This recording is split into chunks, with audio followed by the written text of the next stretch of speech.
po. Tao po. Tata Matias, nariyan ka po ba sa loob?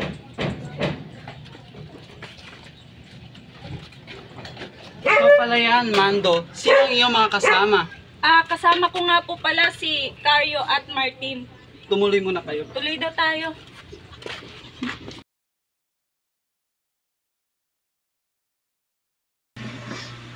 Umupo kayo. Magandang araw, Tata Matias. Mabuhay po kayo, Tata Matias. Buti naman na nandito kayo. Sa liham na ipinadala nyo, batid kong nais yung malaman ang patungkol sa nobelang isinulat ni Rizal kung ito ba ay totoo o hindi. Totoo nga po yan, Tata Matias, sapagkat nabalitaan po namin na isa ka po sa naging revolusyonaryo sa panahon ni Rizal. Totoo yan. Isa ako sa mga revolusyonaryong nakasaksi sa kung ano ang totoong nangyari kay Rizal. Sa katunayan ay nakatira ako sa Sierra Madre at kasalukuyan akong tumutulong sa mga katulad nyong gilyero. Nabalitaan na rin po namin na ito pong bahay ninyo ay dinadayo or pinupuntahan po ng mga taong nangangailangan ng inyong tulong. Totoo nga ang mga nakasulat sa nobela ng Rizal. Ibig sabihin, totoo nga na may nilubog na kayamanan si Padre Florentino. Totoo yan.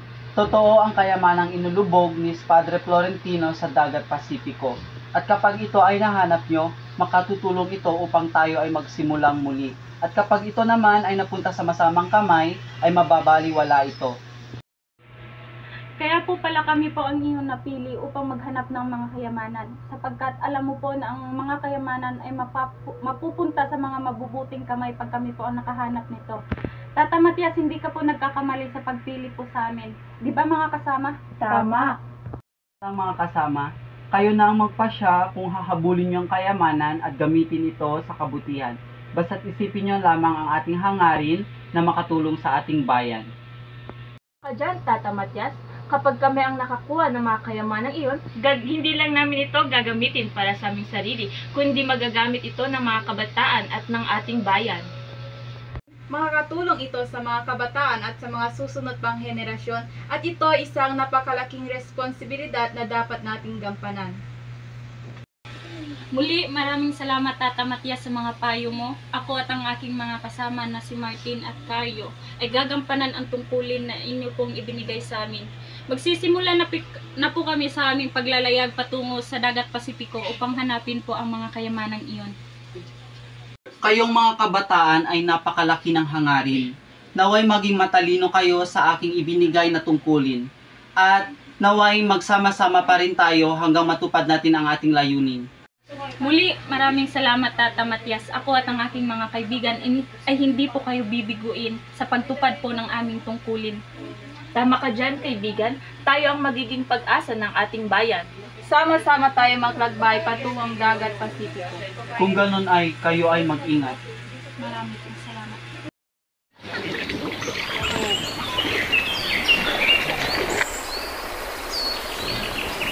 Bakit tila umiiba ang kulay ng tubig? Mando! Kanyo! Nasaan na kayo?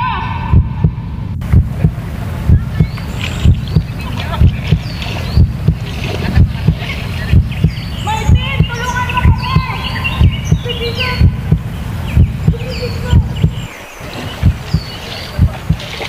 Martin, tulong!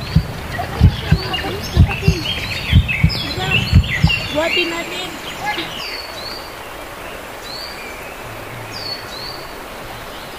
Mag-alala kaibigan, iniwan lang tayo ni Cario. Pagpapatuloy pa rin natin ang nasimula nating tungkulin.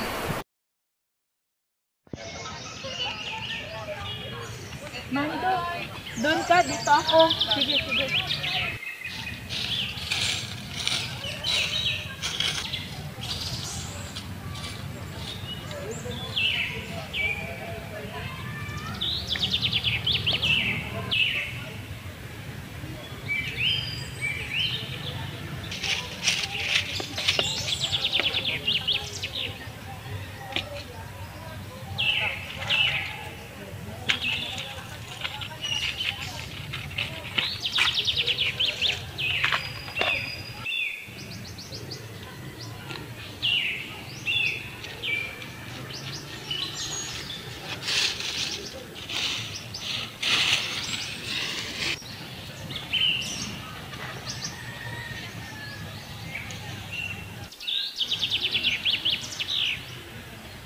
Mando!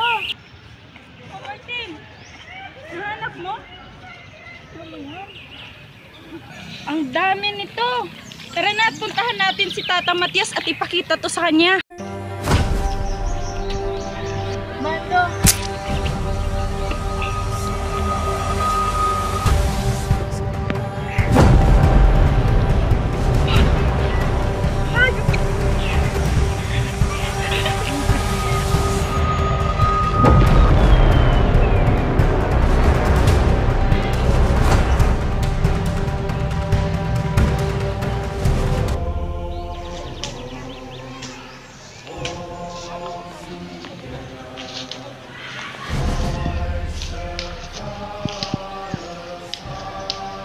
Tata Matias, narito na po ang mga kayamanan. O Mando, ikaw pala yan. Ano ang nangyari sa iyo? Ba't nagkaroon ka ng sugat sa iyong muka? Nagkaroon po kami ng malaking labanan ni Martin. Nasugatan po ako. Naglaban po kami hanggang siya ay aking napatay. Gusto niyang kunin ang mga kayamanan at gusto niya itong gamitin sa kanyang sariling pangkapakanan. Anak, ang iyong katapangan ay napakalaki. Ang sugat sa iyong muka ay magsisilbing simbolo ng iyong pagmamahal sa bayan.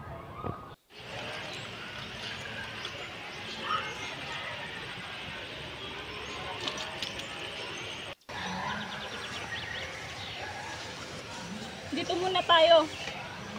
Magat, nais ko nga palang magpasalamat sa iyo sa pagtanggap mo kay Andres. O Mando, kailangan natin ipakita ang boses ng katotohanan at ang pagmamahal natin sa bayan. Si Andres, kahit magkaiba kami ng panindigan, ay mayroon siyang dedikasyon para sa lipunan. Ako ay nagpapasalamat sa tiwalang binigay niya sa akin. Handa kong gamitin ang pagsusulat upang makapagdulot ng pagbabago ay mabawasan ang katiwalian sa ating lipunan. Naman kung ganun, Andres, tayo ang magiging daan sa pagbibigay ng hustisya sa ating mga mamamayan. Gagamitin natin ang kampilan sa paglahad ng katotohanan at hindi natin kukonsintihin ang mga korupsyon na nangyayari sa ating bayan. Tayo ang magiging sandigan ng mga Pilipino hindi pinapansin ng mga nasa kataas-taasan. Ang kapilang ang siyang kanilang magiging tagapagtanggol. Pagtrato ng Hacienda Montero ay hindi dapat natin ipawalang bahala sapagkat dapat nating ibulgar ang kanilang mga maling gawa lalong-lalo na sa paghati ng lupa. Tama ka, Mando, iba yung ating kailangan para sa katotohanan. Kailangan nilang makita kung paano natin inalis sa kanila ang katarungan at karapatan. Ito ay isang paraan upang malaman natin ang tunay na kalagayan ng mga magsasaka. Dapat natin ipakita ang kanilang hirap at kawalan ng katarungan sa kanilang pinagdaraanan. Kailangan nating isiwalat lahat ng mga nangyayari dito sa Hacienda Montero. Kailangan nating isulat ang lahat. Ngunit hindi lamang dito sa pagsusulat natapos ang lahat. Dahil kinakailangan na naman natin ng panibagong hakbang. Mga kasama, kahit na sinuway ko si Segundo na ibalik ang mga patakaran, hindi pa rin sapat ang aking nagawa. Dahil ako ay tinanggal pa rin sa pwesto. Pag-asa, ang iyong pag-alis ay simula lamang ng ating pagkipaglaban. Tulong-tulong tayong tutugligsa sa katarungan.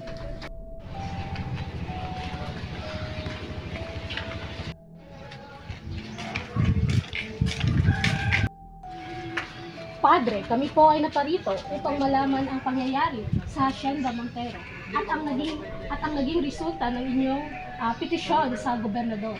Maraming salamat sa inyong pagdalaw. Pinadala na namin ang petisyon sa gobyerno at sa kasalukuyan ito ay nasa ilalim na ng pagsusuri. Umaasa kami na marinig ang aming hinaing at mabigyang pansin nang sa gayon mawakasan na ang paglalabis ng ating nasabayan. Pastor, dinalaw din namin si Dr. Sabio ng Free Academy at napag-usapan namin ang tungkol sa pagbili niya ng lupa. Nasa gayon ay mayroon tayong mapagtayuan ng laboratorio para sa mag-aaral. Sa pamamagitan din nun, may ibabahagi ng mga mag-aaral ang kanilang mga talento at kaalaman.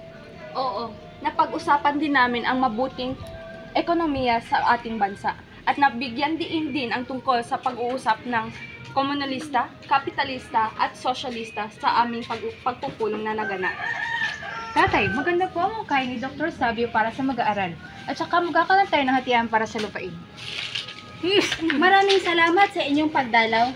Ang mga idea na inyong nilatag ay tiyak na makapagbibigay ng magandang oportunidad para sa ating mga magsasaka at sa bayan.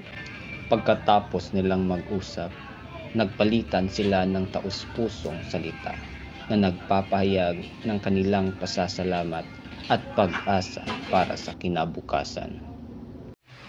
Mga kagalang-galang na bisita, tayo ngayon nagtitipon upang pag-usapan ang issue ng ating lipunan. Bilang isang pinuno na magsasaka, ako'y lubos na babahala dahil sa sitwasyon ng Hacienda Montero. Tama ka, Gobernador Dublado. Hindi dapat natin binabaliwala ang mga nangyayari sa Hacienda Montero. Kailangan natin sila bigyan ng pantay-pantay at karapatan. Ang mga hindi makatarungan na gawain dito sa Hacienda Montero ay kailangan nating bigyan ng pansin at tuon. Bilang lingkod ng Diyos ay kailangan nating tuparin ang mga gawain. Ang kapayapaan at kayo sa ng bansa ay ating kinakailangan, kaya batas ay kailangan ipatupad. Mamang, Mahal, huminahon ka.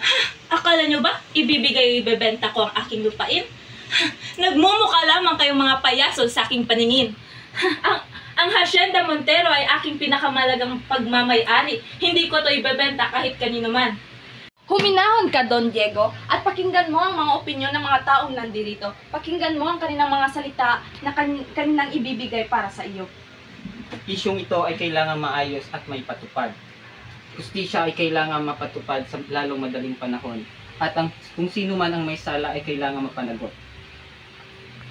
Pagkatapos nilang mag-usap, nagpalitan sila ng taus-pusong salita na nagpapahayag ng kanilang pasasalamat at pag-asa para sa kinabukasan.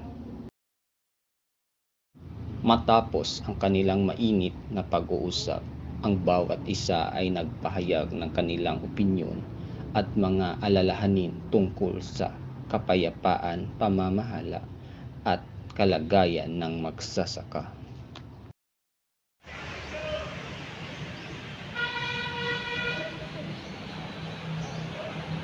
Ano ang mga balarilang resibong dokumentong ito? Ito ba ang ginamit niyo upang sunugin ang sakahan ng Haciendang Montero? Kapitan Pugot, wala po kaming kasalanan sa nangyaring pagsusunog. Kami ang mga leader ng Obieryo na naniniwala at ipaglaban ang ating karapatan. Kapitan Pugot, hindi kami gagamit ng karasan para sa aming sarili ninahin. Kapitan Pugot, narito po kami upang ipagtanggol ang karapatan ng magsasaka at wala po kaming kinalaman sa naging sunog at narito po kami upang tumulong sa investigasyon. Hindi ko kayo paniniwalaan dahil ako ang katiwala ng asyendang ito, mas susunod ang pagsisiyasad ko. Sa ngalan ng Ama, ng Anak, ng Espiritu Santo.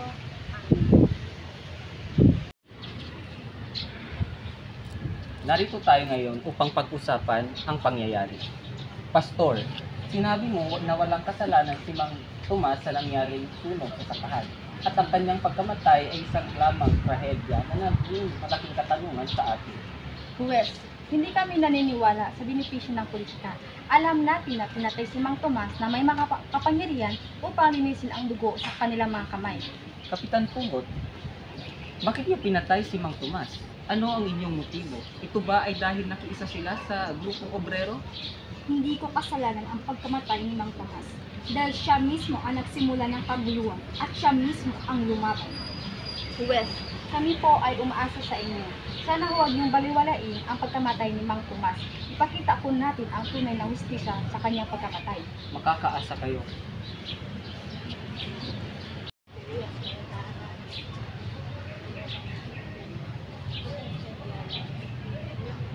Dali, may gusto lang akong sabihin sa'yo. Gusto ko lang malaman mo yung totoo. Ako ay dating magsasaka na kanilang inapi at tinanggalan ng karapatan. Paano mo nasasabi ang ganitong bagay? Mas lalo mo lang ako pinakahirapan. Ngunit hindi ko to sinasabi sa'yo para saktan ka. Sinasabi ko to para malaman mo yung totoo. At naparito ako ngayon para tumulong sa mga magsasaka. Huwag ka na pumarito na may dalang pasakit at kasinungalingan. Magsama na lang tayo sa nakaraan. Umalis ka na. Dali!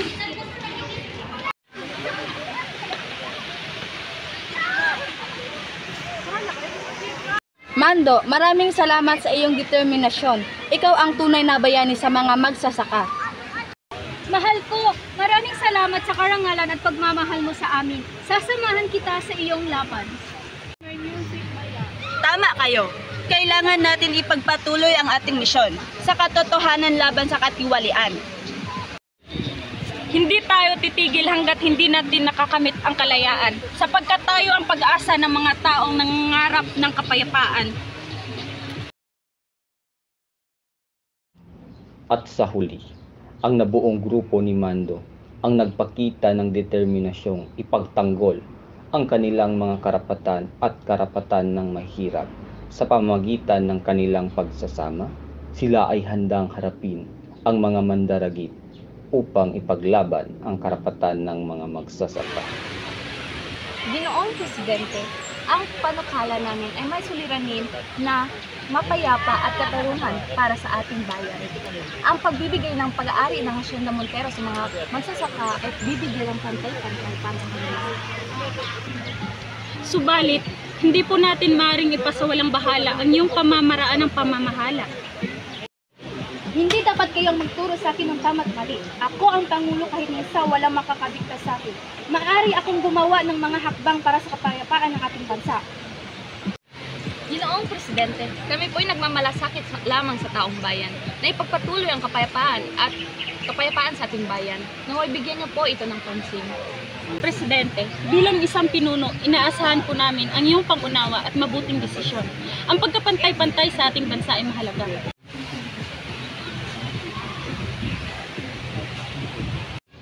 Mga kasama, sapat na ang dugong ating inalay sa bayan.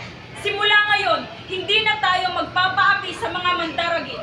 Tama! Tama ka, Mando. Ang laban na ito hindi din para sa atin, kundi para din sa mga mahirap na palagi inaapi. Gamitin natin ang ating lakas para maging hari sa manggagawa, hindi para sa kasamaan, kung hindi para sa kabutihan. Mabuhay tayong lahat! Mabuhay! Mabuhay!